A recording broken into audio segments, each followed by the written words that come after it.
Ibang-iba talaga kapag nandito ako sa kubo kasi nga napapasarap yung tulog ko. At syempre, magluluto nga din pala ako dito sa bukid ng sinabawang manok. Kaya tara at samahan niyo ako sa mga kaganapan ngayong araw. Alas 6 pa nga lang ng umaga dyan guys, pero nagising na ako. Ano ba naman kasi guys, hindi na ako nagpuyat ng cellphone kagabi. Nag-live lang ako sa page ko kagabi, pagkatapos noon natulog agad ako. Sayaw-sayaw pa nga ako dyan kasi nga sobrang ganda ng gising ko ngayong umaga. At nagtupi na nga muna ako dyan ng pinaghigaan namin kasi nga para mamaya wala na akong gagawin. At inuna ko lang yung kulambo dyan na tupiin. Si Papa lang pala yung kasama ko dito natulog kasi nga si Mama umalis na naman. Pumunta nga muna pala ako dyan sa tiris para magbuni-muni. Buti na nga lang talaga ngayon guys walang ulan kasi minsan sabi ni Papa lagi talagang naulan dito lalo na paghapon. Ang dami na naman pala ni Papang mga damit na nakasabit dito sa likod. Inamoy-amoy ko nga lang dyan yung damit ni Papa kasi nga parang nakahalo yung mga bagong laba at yung mga nasuot niya. Pag nandito talaga yun si Mama guys, abay magagalit na naman yun kay Papa. At habang nagtutupi nga ako dyan ng damit ni Papa, napakaganda naman dito sa labas. At kitang-kita din talaga yung mga pananim ni Papa na mais. Bumaba na nga muna pala ako dyan kasi nga wala naman na akong gagawin doon sa taas. At naabutan ko nga dyan si Papa na naghihiwa ng manok. At sabi ko nga sa kanya dyan, ako yung magluluto ng ulam namin ngayong umaga. At habang naghihimay nga ako dyan ng kutsay, pinakuha ko naman si Papa ng tanglad. Iwan ko pa talaga ako hindi sasarap tong lulutuin kong ulam ngayon. Kasi nga may tanglad na may kutsay pa. Nilagay ko na nga dyan yung kaldero kasi nahugasan naman na yan ni Papa. Naglagay na nga ako dyan ng mantika at nung mainit na yung mantika, nilagay ko naman yung sibuyas. Maya nga guys, nilagay ko na din yung manok. At hinalo-halo ko nga lang dyan saglit tapos nilagyan ko lang din dyan ng bitsin. Abay, wag nyo nga po pala akong pagtawanan dyan guys kung paano ako magluto ha kasi nga iba-iba naman tayo ng diskarte pag nagluluto. Inantay ko nga lang pala dyan guys na mawala talaga yung tubig bago ilagay yung laman ng kamuting kahoy. Pagkatapos ko nga halu-haluin, sinunod ko namang nilagay yung tubig. At muntik ko pa nga talagang nakalimutan yung asin. Iniwan ko nga lang saglit yung niluluto ko at naghugas na ako ng plato. Pag hindi ko pa kasi hugasan tong mga plato, alam kong si Papa na naman yung gagawa nito. Hindi kasi ugali yan ni Papa guys na mag-utos. Pero ngayon dahil nandito ako sa kubo, ako na muna yung gagawa ng mga gawaing bahay. Wala din kasing pahingayan si Papa pagdating sa mga alaga niya. Nung tapos na nga akong maghugas ng plato, tinikman ko na nga din dyan yung niluluto kong manok. At nung luto na nga din talaga guys, nilagay ko na nga agad dyan sa mangkok. At habang nagbibidyo nga ako, nakakaramdam din ako ng gutom. At maya-maya nga guys, kumain na din ako. Kaya tara, kain tayo. Hindi naman siguro halatang gutom na gutom ako nung mga oras na yan. At dahil wala naman na akong sasabihin, so hanggang dito na lang muna ako guys ha. Salamat sa panonood. Bye!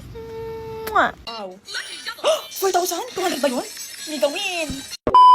At syempre, bago matapos ang video na to, magpapakilala muna ako sa inyo guys kasi nga bago na naman yung site natin ngayon guys. Walang iba po yan kundi si Paldo Plus lang po. Ayan po guys. So ayun na nga guys, napakadami po dyan na pagpipilian. Ayan, hanggang baba po yan guys. Pero alam nyo naman yan, di ba? Yung paborito ko talagang laruin dito ay si Super Ace. Ayan po. So ayun na nga, pag mga ganito talaga, namimigay talaga ako ng pajika sa mga mag-register at mag-deposit po dyan sa link ko. Opo. At huwag na po natin patagalin pa at maglaro na po tayo. Ayan guys, pindutin lang po natin. Bakit hindi na siya mapindot? Ayan, play.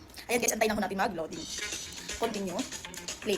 Alam nyo ba guys, yung ginagawa ko talaga dito para siguradong manalo, nagbabay bonus po ako. Ayan, pindutin lang po natin. Tapos mag-bet po kayo kung magkano yung gusto nyo. So ako dyan guys, mag-bet lang po ng 200.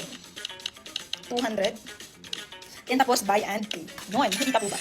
Yan guys, lapit ko sa inyo. Grabe, 18 na agad. Wow, wow. 4,000? 200 ba yun? Hindi gawin.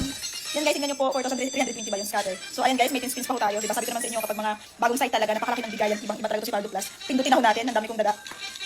Ayan. Guys, tingnan nyo po kung paano ako manalo. Bigay ka. Wala ka. 40. 1,000? Magkano yun? 960. 600. Grabe. Bigay ka pa. 2,800. Kaya ano pang inaantay nyo, mag-register na ako kayo dyan sa link ko sa comment section. Bigay ka pa. 40. Bigay ka pa. Bigay ka pa. Ayan guys. Nag-bet na ako ng 200. Nanalo po tayo ng 10. Nanalo po tayo ng 9,800. Grabe naman yun sa 10. Ano pang inaantay mo, mag-register ka din dyan sa link ko na sa comment section po. So, yun na naman. Bye!